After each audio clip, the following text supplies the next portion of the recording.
প্রিয় শিক্ষার্থীবৃন্দ, ক্লাউড স্কুলের পক্ষ থেকে তোমাদেরকে জানাই স্বাগতম। আমাদের আজকের ভিডিওর টপিক হলো রিডিং রাইটিং অথবা স্পোকেন ইংলিশের জন্য আহ, একটা শব্দ ব্যবহার করা আমরা শিখবো আজকে। যেমন আমরা জানি হচ্ছে মেক। এই মেক শব্দটা আজকে আমরা ব্যবহার করা শিখবো। তো চলো আমি মেক শব্দটার বিভিন্ন ভাবে আর কি যে ব্যবহার করা যায় সেটা আমি তোমাদেরকে দেখিয়ে দিচ্ছি। দেখো, শুরুতে আমরা আমরা এটা টাইটেল দিতে পারি যে use of uses of makes make. এটা বলতে পারি যে ইউজেস অফ মেক বা different use of make. Different uses of make the different uses of make. তো এইটা আমরা এখন হচ্ছে জানবো। দেখো, মেক মানে হচ্ছে আমরা জানি হচ্ছে সাধারণত ভাবে যে তৈরি করা, সৃষ্টি করা। আহ, এটা আমরা জানি। তো সেক্ষেত্রে আমরা যদি এটাকে এই অর্থে ব্যবহার করি তাহলে আমরা বলতে পারি the artist the artist makes makes an art. এক্ষেত্রে এটা বলতে পারি, অথবা আমরা বলতে পারি আহ, এটা বলতে পারি যে বার্ডস বার্ডস মেক নেস্ট। এটা বলতে পারি যে পাখিরা বাসা বানায়, পাখিরা বাসা বানায়। তো এই ক্ষেত্রে আমরা এটাকে ধরো আহ, কেউ কোনো কিছু সৃষ্টি করলো, তৈরি করলো, সেই অর্থে আমরা এখানে মেক ব্যবহার করলাম। এরপরে আমরা ধরো আরো কিছু করতে পারি। এই মেকটাকে আমরা রান্না অর্থেও ইউজ করতে পারি। আমরা রান্না অর্থে ইউজ করতে পারি। আমরা আমরা এটাকে যদি একটু ইয়ে দেই, সেটা হচ্ছে অ্যাজ এ ক্রিয়েশন। আচ্ছা, অথবা অথবা এখানে আরো ইয়ে করবো, টু মিন ক্রিয়েশন বা সৃষ্টি অর্থে আমরা এটাকে ব্যবহার করতে পারি। সেটা আমরা বললাম। এবার আমরা আসো, আমরা এখানে দেখবো এবার কুক অর্থে, রান্না অর্থে। রান্না অর্থে ধরো আই মেক নুডলস। আমরা এখানে ইয়ে করি টু মিন কুক সামথিং।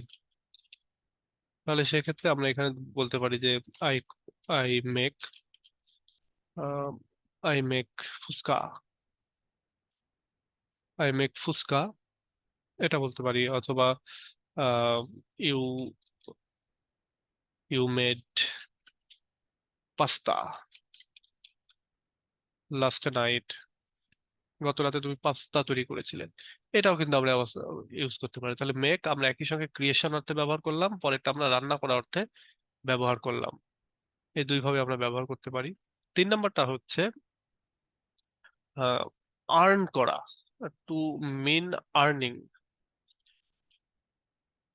টু মিন, আমরা এখানে টু আর্ন, আমরা এখানেও এইভাবে ইউজ করতে পারি। তো এইভাবে আমরা যদি বলি তাহলে I have made a lot of money in, অথবা এখানে I have made in this ইয়ার। আমি এই ইয়ারে অনেক টাকা বানিয়েছি। তো বানিয়েছি তো না, অনেক টাকা ইনকাম করেছি। তারপরে হয়তো বলতে পারো যে আহ, রহিম রহিম আহ, এখানে আমরা প্রফিট অর্থে অর্থে বলতে পারি, বা প্রফিট করা আর্ন করা একই জিনিস। Rahim has made Rahim has made a lot of money on the deal. হয়তো একটা বিজনেস করেছে, সেই বিজনেস আমরা বলতেছি যে অনেক ইনকাম করেছে। তো সেই অর্থেও কিন্তু আমরা এই মেকটাকে ইউজ করতে পারি। তাহলে আমরা এখানে তিনটা ইয়ে দেখলাম যে তিন ভাবে আমরা মেকটাকে ইউজ করতে পারি। এবারে আমরা দেখবো হচ্ছে কোনো কিছু হওয়া অর্থে। কোনো কিছু হওয়া অর্থে আহ, আমরা এটাকে ব্যবহার করতে পারি। যেমন ধরো টু বি সামথিং।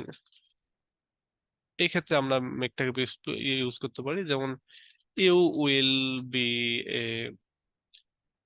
আচ্ছা উইল বি না, you will make, make an excellent, you will make an excellent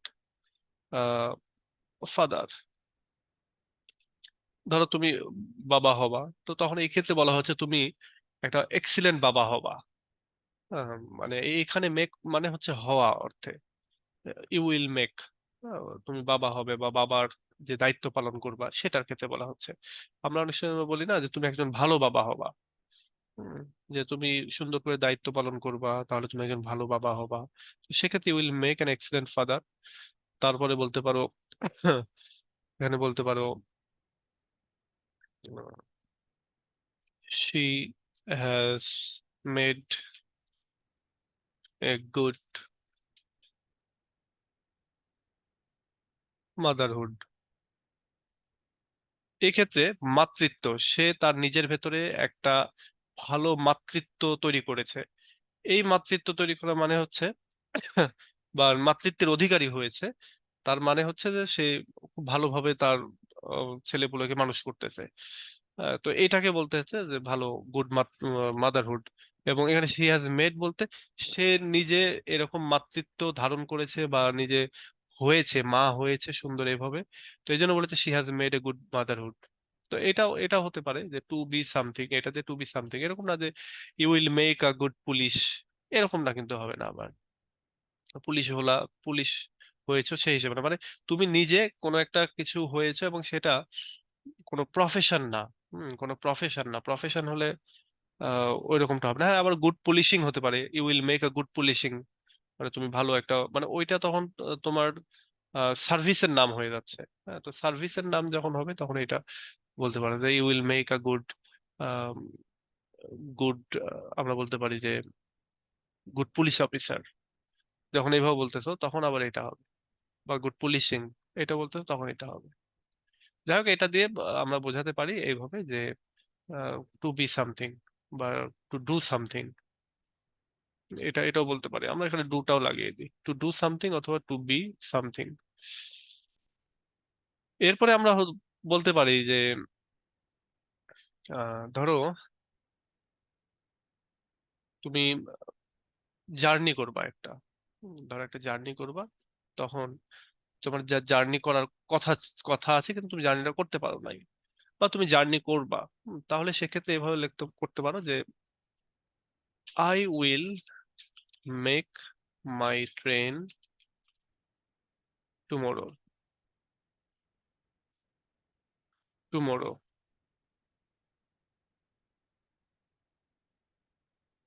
I will make my train tomorrow মানে আমি আগামীকালকে ট্রেনে জার্নি করব। হ্যাঁ, আমি আগামীকাল ট্রেনে জার্নি করব। অথবা I could not make my, I could not make my journey দাও, জার্নি ইয়াস্টারডে। হ্যাঁ, কোনো একটা সমস্যার কারণে তুমি তোমার জার্নিটা করতে পারোনি, সেক্ষেত্রে বলতে I could not make my journey. অথবা এখানে বলতে I I will make my train, make my train দিয়ে বোঝানো হচ্ছে ট্রেনে তুমি যাত্রা করবে। মেক মাই বাস হতে পারে, মেক মাই এরোপ্লেন হতে পারে, যেটাই হোক না কেন। তো এইভাবে তোমরা মেকটাকে বিভিন্ন অর্থে ইউজ করতে পারো। এবং আমরা এখানে দেই যে টু, আচ্ছা আমরা টু মেক জার্নি, জার্নি করার ক্ষেত্রে এই মেকটা ইউজ হয়, সেটাও আমরা দেখিয়ে দিলাম। তো এইভাবে এই যে আমরা চারটা পাঁচটা যে নিয়ম দেখলাম, 1 2 3 4 5, এই 4 5টা অর্থে আমরা এখানে মেকটা ইউজ করতে পারি। আরেকটা অর্থে ইউজ করতে পারি মেক, সেটা হচ্ছে পজিটিভ ভার্ব হিসেবে। পজিটিভ ভার্ব হিসেবে ধরো আমরা পজিটিভ ভার্ব যারা জানো তারা তো জানোই। যেমন আমরা বলি যে কিছু ভার্ব আছে যেগুলো দিয়ে সরাসরি কাজ করা বোঝায়, যেমন আই উইল ফিড ইউ, আমি তোমাকে খাওয়াবো। আই উইল ইনফর্ম ইউ, আমি তোমাকে জানাবো। হুম, কিন্তু আমি তোমাকে বোঝাবো, এটার ইংলিশ কি? আমি তোমাকে দেখাবো, আমি তোমাকে কাঁদাবো। আই উইল শো ইউ, এটা দেখাবো ঠিক আছে, কিন্তু আমি তোমাকে কাঁদাবো, আমি তোমাকে হাসাবো, সেক্ষেত্রে কিভাবে ইউজ করবা? তুমি যদি বলো যে আমি তোমাকে বোঝাবো, আই উইল আন্ডারস্ট্যান্ড ইউ, তাহলে তো হইলো না, তাহলে তো আমি তোমাকে বুঝবো এটা হইলো। যে আমি তোমাকে বোঝাবো এটা কিভাবে লিখবা, তখনই আসবে হচ্ছে মেক। হ্যাঁ, ওই ক্ষেত্রে আরো ওয়ার্ড আছে, সেগুলো ইউজ করতে পারো, তবে মেকটা হচ্ছে তোমার সবচেয়ে ভালো।